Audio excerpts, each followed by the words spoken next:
Hi, I'm Nick Gillespie with Reason TV. Today we're talking with C-SPAN founder, guru, eminence Brian Lamb. Brian, thanks for sitting down with us. You bet, Nick.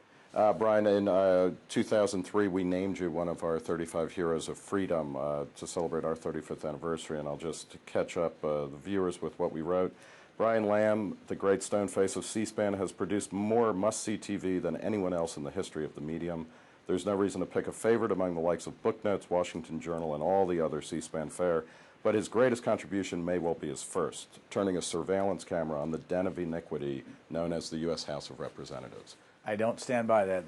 Those are your words. That's right. And I would put you in the list, which was alphabetical. You're on a page that includes the beat poet and junkie William Burroughs, the great baseball player Curt Flood, who broke the reserve clause, Larry Flint, Milton Friedman, Barry Goldwater, Friedrich Hayek. Wow. Whew. We are talking with you today partly about Supreme Court cameras. What have you been doing to get the C-SPAN cameras, the C-SPAN treatment into the Supreme Court? Well, I could say quickly that we've been waiting and waiting and waiting. I mean, it's like every other institution of government. There's always a time when they decide, the individuals in those different branches of government, when it's right for them. You can go back in history and look at the fact that the Senate was closed to everybody for the first 5 years. Everybody. You couldn't go watch a debate. The court's the last institution in the federal government to open the cameras, and I think we got a while before we're going to get there. We has, as an organization, recorded every single speech that any Supreme Court justice has given since we've been here in business that they'll let us cover. That's one way we've kind of gotten ready for it. What is the great benefit of, taking a kind of C-SPAN style transparency to the Supreme Court? You know, it's really a very simple thing. It's a government institution that's funded by the American taxpayers. The individuals that work there all get paid for by the taxpayer. And the decisions aren't even reached in that courtroom. They're reached behind closed doors, which we're not asking to do. And it's a public discussion, a public, back and forth between the attorneys. Almost never lasts more than an hour. It only happens 75 to 80 times a year. It's not really that big a deal, and it just completes the picture that the public could have of the government that they pay money to. Who are the people who are against it? I mean, are all of the Supreme Court justices against it, or are there differences of opinions? We don't really know. Really? There's never been a public vote. I asked Justice Breyer once in an interview, have you ever talked about it in the court? And he said, I don't want to be sure I'm quoting it right, but basically no, they hadn't, supposedly. I suspect they talk about it informally. I've only ever seen evidence of a vote once, and it came out, of all things, in an Irish magazine in which they were doing a special on William Brennan.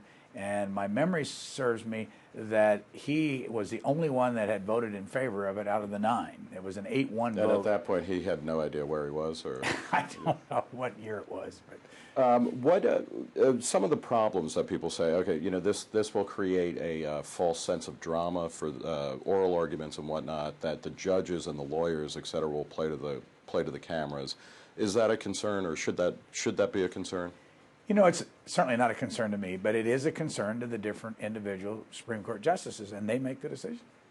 Do you recent changes in personnel coming up? To Elena Kagan getting on the Supreme Court. We've had recent new people up there. Does any of that matter in terms of this happening or not? I'm only smiling because every time there's a confirmation hearing, that question is asked. What do you think of television? And they'll always kind of say, well, on the one hand, on the other hand, I haven't made up my mind. I'll wait till I get to the court. And when they get to the court, the first word you get out of the court is they've said it's not a good idea. But it's really a kind of a thing that happens among the 9. If the Chief Justice would start saying, I think we need to change, then's when the discussion begins. Mm-hmm. Do you have a sense, and I guess this is just conjecture, but the judges don't, and they are, partly because they're hidden from plain view, they still have this kind of priestly mystery and power around them. I mean, are they afraid that this type of action really will demystify their power? I mean, it is like going behind the curtain in Oz or something. I think there are a lot of things that work, and every individual justice is different. One of the things I think is working is that they have the most respected institution among the government institutions, and so they're just kind of saying, why change?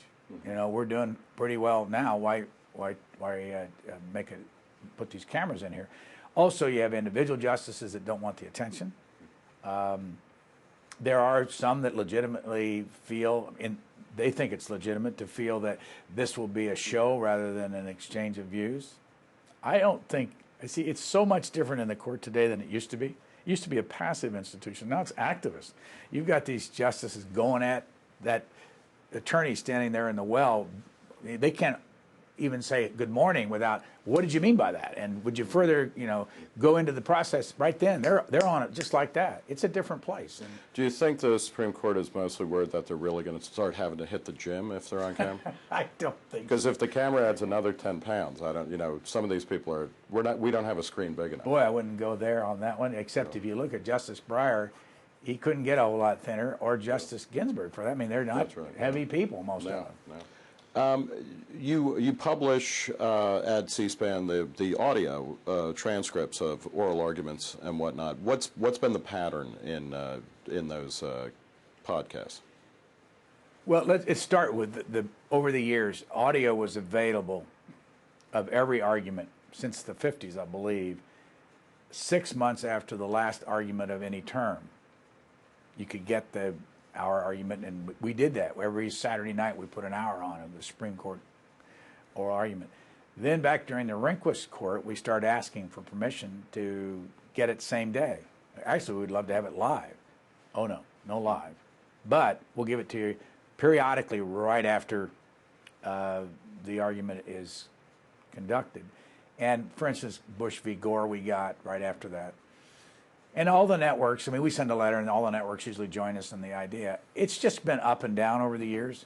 The current Chief Justice has basically said no for a long time. There was a time that he would say yes. There's no rhyme or reason to what arguments we get in. We think that this is so non-threatening that the Chief Justice would do well, but let us have it all. I mean, why? You're not taking any chance by letting us have the oral arguments on audio. And is it true that the Terry Schiavo oral arguments perfectly sync up with The Wizard of Oz? Let it be seen by your audience that my lack of response represents the way we at C-SPAN would answer a question like that. Why aren't the transcripts good enough? If we have audio and if we have transcripts, why isn't that sufficient? My quick answer to you would be, why then don't we just rely on print reporters to tell us what's going on at the White House or in the Congress? It's a new world, and audio and video I think they're here to stay. And I think we have the First Amendment protecting us just like everybody else, and there should not be a difference applied to these two different mediums. Follow up on that, is that ending? Michael Powell, the Bush administration's FCC commissioner, used to talk a lot about how you can't have two standards for news that's delivered via print and then broadcast signals or cable. You got to have one standard. First Amendment should apply to everything. He worried that, in fact, that the problem with pushing that argument is that the First Amendment protections historically accorded to print might go away and it might be more like broadcast. But do you see, is there a shift towards a universal application of the First Amendment, and is it going in what you would consider to be the right direction? I don't see any real evidence that it's changing. There are always threats, and different political sides like to kick up their heels on that issue, the fairness doctrine and equal time and all that. It is interesting over the years how anybody ever thought that electronic media deserved a different standard than the print medium. And the only and the absolute only reason that they ever got a foot in the door on applying a different standard was because the original television stations and radio stations were licensed by the government because of the shortage of spectrum. That pretty much has gone by the side, and you have things like XM, Sirius Radio, podcasts, the internet, and but you have, the thing you always have to keep in mind is you have regulators that sit over at the FCC couple thousand of them. They have things that once you ever have an organization like that, you have to do things, and you have committees on Capitol Hill, and it's a good way to raise money, by the way. You throw a bill in to put a fairness doctrine in, all of a sudden you've got lots of people paying you money for your campaigns. In a strange way, the scarcity argument now that the government needs to be involved because there's a scarce resource is being applied more to newspapers, because every city in America has far more cable news outlets and TV broadcast outlets than they have newspapers. Do you think it's a good idea for the government to get into, in any way, shape, or form, whether it's through helping nonprofits form, whether it's subsidizing the print media? Are these good ideas or bad ideas? From my point of view, and I've been associated with an organization for 31 years that spent $1 billion totally from the business, not from government. There's not a dime's worth of tax money in here. As a matter of fact, if it ever got to that, I'd leave. I think the mixing of tax money and the media is a very bad idea. From where the money comes the nudge, the power, the suggestion. It's bad enough when you pay for it yourself now, how much power they try to bring to you and suggest that you do things their way. It would be even far worse if the money from the taxpayer went into these media organizations. I don't think they have any role to play at all. Do you ever get pressure from the cable industry? I mean, C-SPAN is created by the cable industry. It's funded by the cable industry. Do they, what levers do they work on you? None. Yeah. And now are you just saying that? Is that what they tell you to say? Absolutely not. It's fascinating. Over the last 31 years, I will bet you that I have had 3 or 4 conversations with somebody in the cable industry that you ought to do this. And the hilarious thing was the first time it happened, I mentioned to my chairman, I said, I'm getting a little gas from this guy that's on our board. And he said, well, let's just put an amendment to our Constitution in that says that no board member can have anything to say about programming. We just ended that. You have never, in 1996, Tom Hazlett, an economist who's now at George Mason University, interviewed you for Reason. One of the big issues then was concentration of ownership in the media. Is that a problem? Most people would say it's worse now than it's ever been. Do you find that to be a threat or a reality? It's far better picture for the average person in this country than it's ever been. I personally don't like it when I see one company owning lots of things. I mean, that's just a personal thing. Whether you should legislate that or not is a very big question. I don't like the idea because it's funny, the cable industry, just one example, they used to say that you could only own 30%. Well, why not 29% or maybe 35%? Well, the courts threw all that out.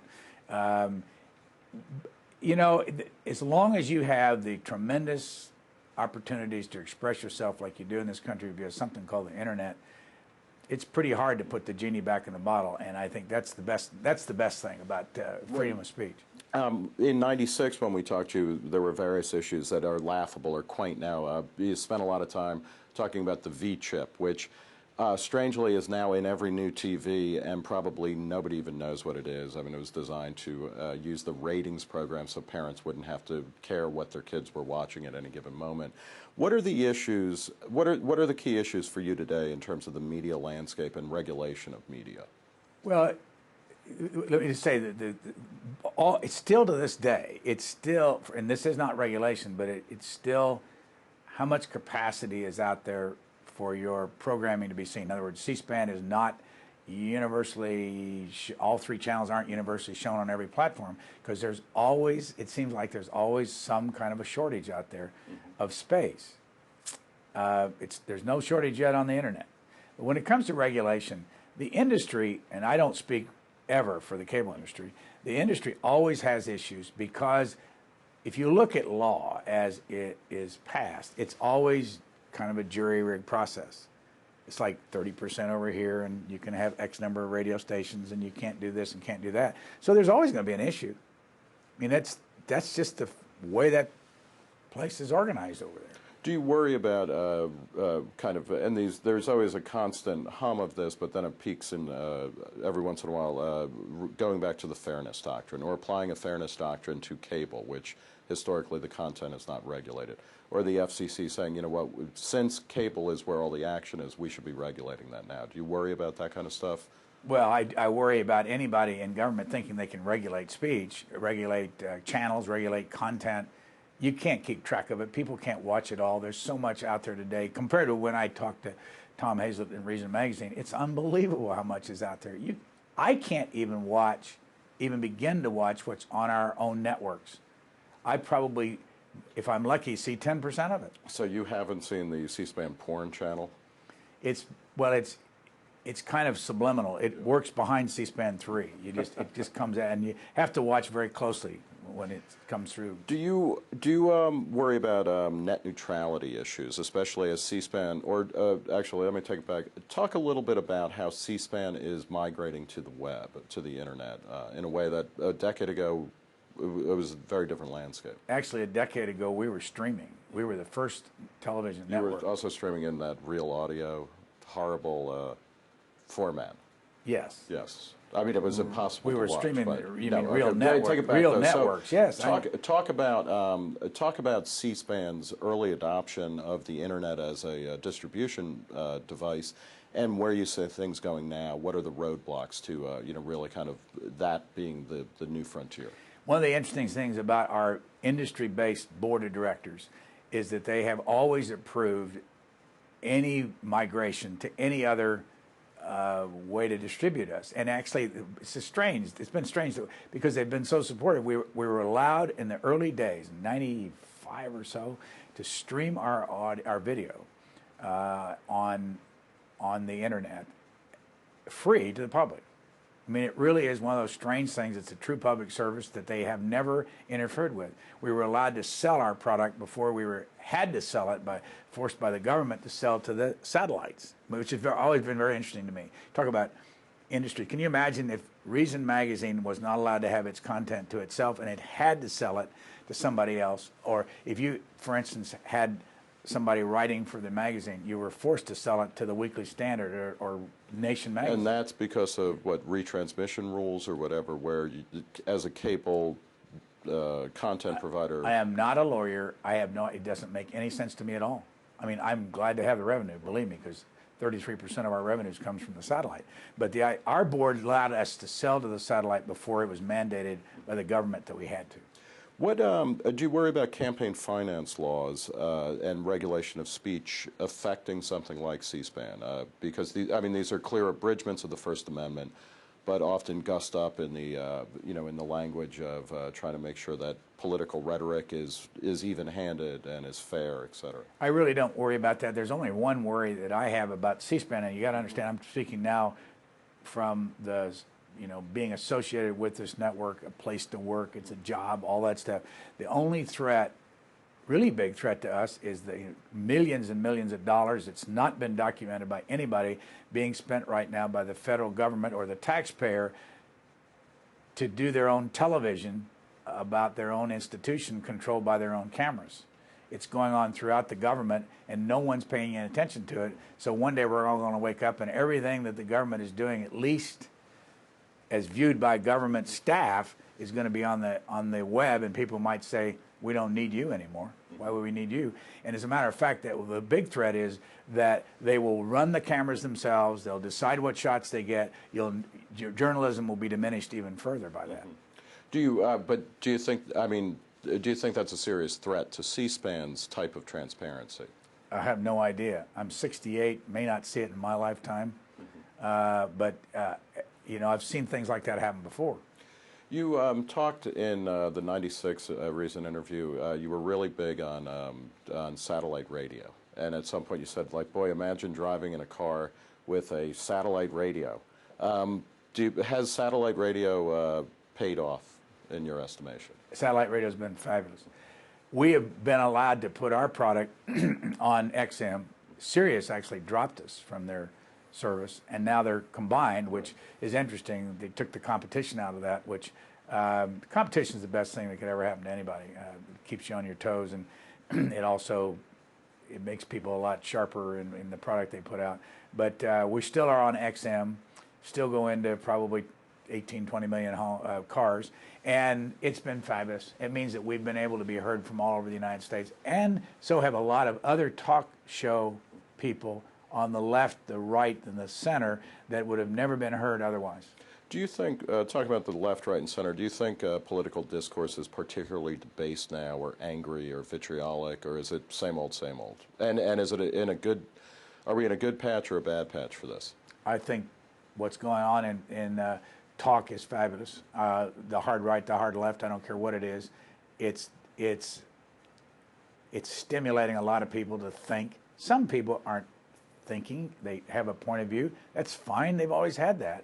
But we act like this is all new. I mean, remember when they used to strap guns to their belts and go into the House of Representatives and challenge one another to a duel? I mean, this is pretty tame stuff. Are you a technological determinist? You know, on a certain level, your entire career in C-SPAN is based partly on technological innovations, whether it's the branching out of cable finally, cheaper technology for cameras for transmission of the internet. Is it really are we really following technology and thinking that we're in control of it? We are following technology, and every single time things get better, it's because some genius engineer invented a multiplex somewhere, and they get no credit whatsoever for it. It really, the talent you see, including yours truly, really would never exist without the technologists. Yeah, I remember the first time I saw a Philo Farnsworth stamp, and I was like, who the hell is that? Who's old Philo? Yeah, yes. Yeah. He had a role to play. Yes, for sure. Who are your, let's talk a little bit about your political heroes. Who are your political heroes? Do you have political heroes? No. Why not? Well, you know, we've taken the mind. mind. Do you not have them? Do you actually not have them, or are you don't want to talk about it? I don't have them. Yeah. You know, people that watch You're so filled with hate, anger. People that watch us think we're up here thinking about we have an agenda. No agenda. My only agenda has ever been in politics. I mean, I've gone through different stages in my life where I thought I knew what I was talking about. But my only agenda is, how are you going to pay for this? I don't care what you spend it on. That's a decision that the process very carefully can make, or not so carefully. It's where's the money coming from? It's the money is the biggest issue in the United States, and the debt, and that whole issue, and that's going to be what kills us. Not whether you're pro-choice or pro-life. Those issues are for people other than us to decide, and it's really hard here because the government works so hard at what's the word I want to use? Making it hard for us to find the money. Where is it being spent? That's a game that's being played sadly. Talk a bit. I mean, you're one of the great prophets, and you've been honored in your hometown and your life and your lifetime of transparency. And I mean, this is not, you know, it's not a buzzword that a Republican or a Democratic politician uses, but just, you know, trying to make clear and obvious what's going on, how the machine is put together. Talk a little bit about your experience both in the Pentagon, or in the war, Vietnam era, as well as your service in the Nixon White House or Nixon administration, and how this made you want to make transparent what government does. Oh boy, there's a can of worms. When I was in the Navy, in the Pentagon, as a 24-year-old, wide-eyed, I was learning everything for the first time, and I watched this thing that went on between the networks, and there were only 3 at the time, and the government, and the dance that was conducted, and in the middle of the Vietnam War. Fascinating thing is that the Vietnam War was as open as any war has ever been, but the government hated what the media did in the Vietnam War. They usually hate. I mean, the government usually hates what what the media does in all wars. But just watching that process led me to think we need more openness in all this. This is not an intellectual thing for me. It's just that the tighter it gets, the more misinformation gets out. I'll never forget the fact that I was the guy for 2 years on the desk that the 3 networks would call to ask Robert McNamara to appear on Face the Nation. They called it at the time Issues and Answers on ABC and Meet the Press. And for the entire 2 years, he said no. The entire 7 years that he was there, he said no, until the day he resigned. And so all during that period, he avoided the questions, the tough, and they were a lot tougher questions in those days. You only had one guest on. They didn't have this mishmash that you get now on these Sunday programs. And one guest would come on for 30 minutes and answer questions, usually from journalists, and they would go after him. But Robert McNamara refused to talk to any of those shows. My early experience was this needs to be not transparent. I hate the word. It's open. It needs to be open. And I had the same experience when I went in the Nixon administration. I think I was 29 years old. I worked for a guy named Tom Whitehead. His full name was Clay T. Whitehead, who was one of the best thinkers I've ever known. And he truly, in his gut and his heart, believed in openness. The Nixon administration didn't. Richard Nixon and the people that were immediately around him didn't care one thing about openness. That's the last thing they really wanted. They wanted to use the fairness doctrine. For instance, when Tom Whitehead proposed that you get rid of the fairness doctrine, they were really ticked off inside the crowd right around Richard Nixon because they wanted to use it as a weapon against the television networks to report things the way they want them reported. The more I saw up close of government and its interaction with the media, the more I felt that you needed to have no regulation, because the more levers they have of regulation, the more they will use to shut the media down, because politicians like to control speech. Do you have a politics? No. Do you vote? Yes. Do you talk about who you vote for? Never. How come? Shouldn't that be part of the openness? Yeah. If I were making editorial decisions every day here, and there was a way to really fool the public in what we do here, maybe. But, I'm a private citizen. I don't have to tell you how I voted. If I gave my views, which I don't, maybe that would make a difference. But I've never thought a journalist really should have to give their views. By the way, I overall like the fact that somebody that is reporting and has strong views and is using the influence of that just soon they tell me what side they're on, I'll do a lot better with it and stop suspecting them. If somebody sifted through, we got like a supercomputer and sift through all the programming of C-SPAN, and they wouldn't be able to draw a pattern, which is Brian Lamb's secret politics.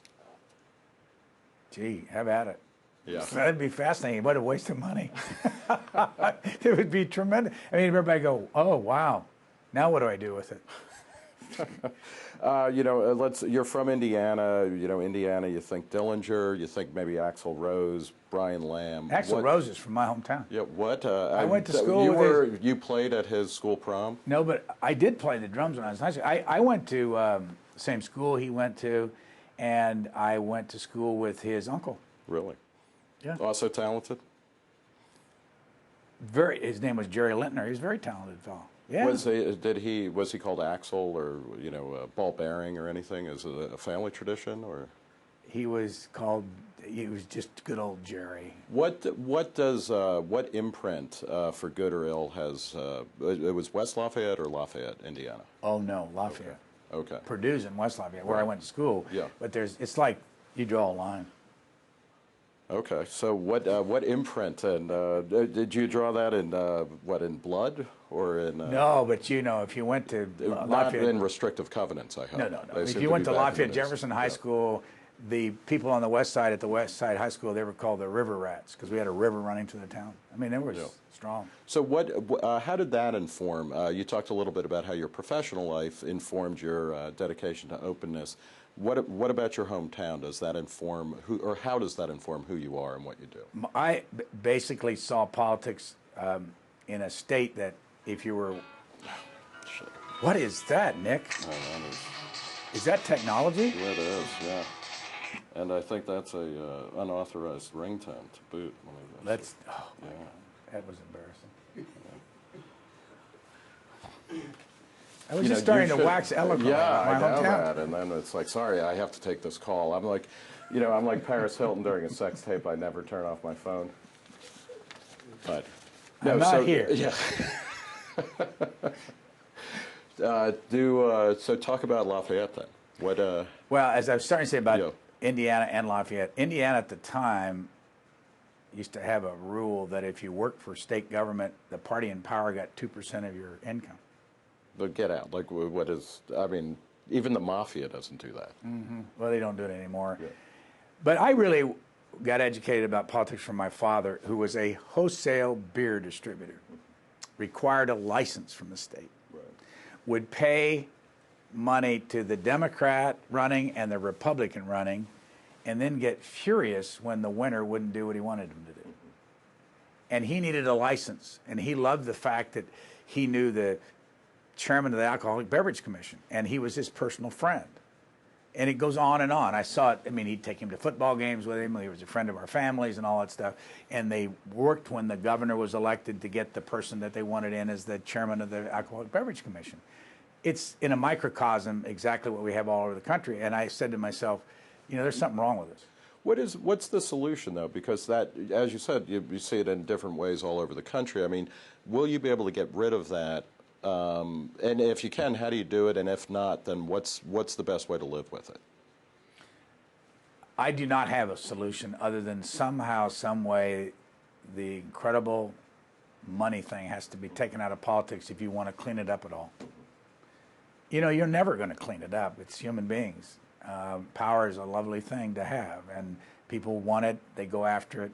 Once they get it, they want to keep it. They can't give it up. They go, you know, you have people that are in their 80s and 90s that can't leave the Senate and all that stuff. You can see how it affects you, and you begin to think if you're gone, the place is going to pot.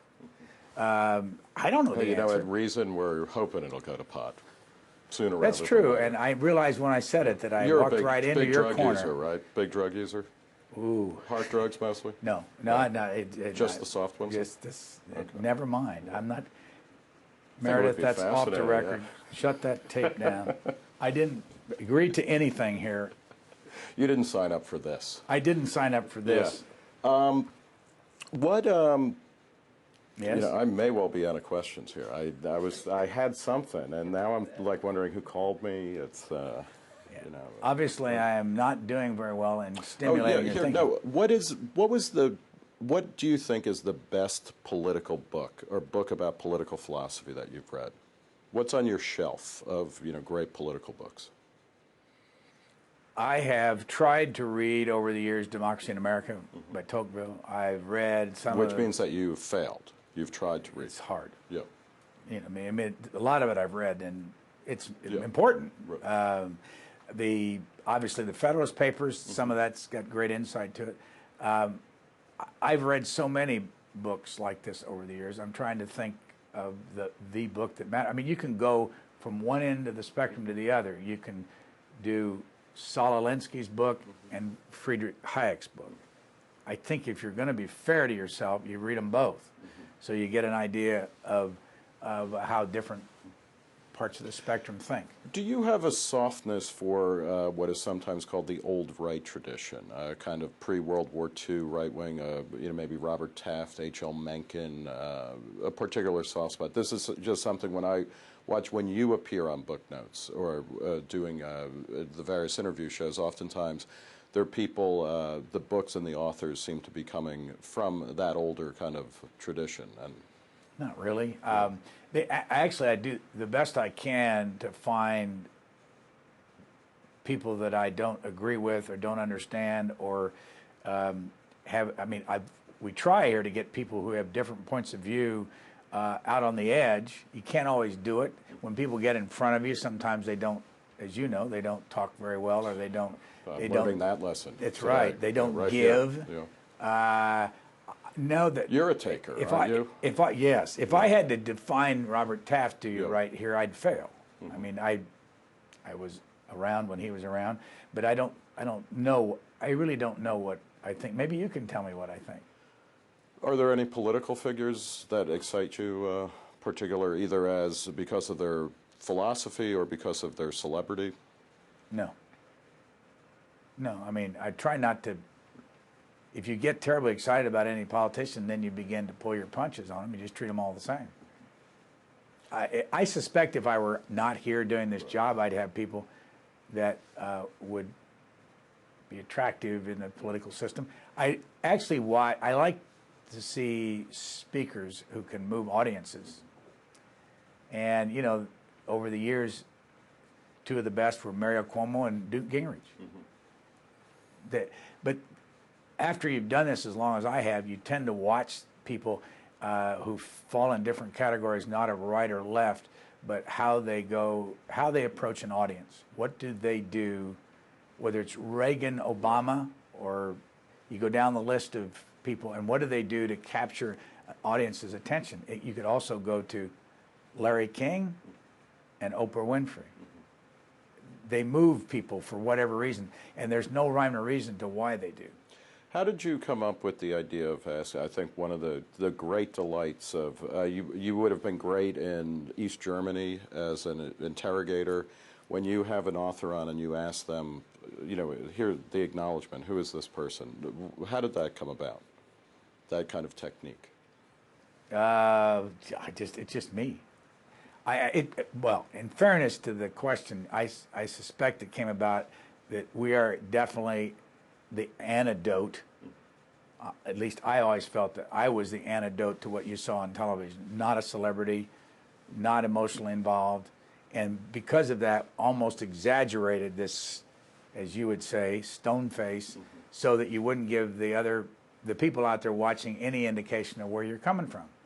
Or it's taken to the extreme. It's not the way I am personally, where you don't really want to laugh or smile or indicate, wow, you're really terribly excited about sitting in front of this person. And so it's kind of gotten to be you become the gargoyle version of yourself. Right. I think that's what you're searching cartoon for. Of yourself, yes.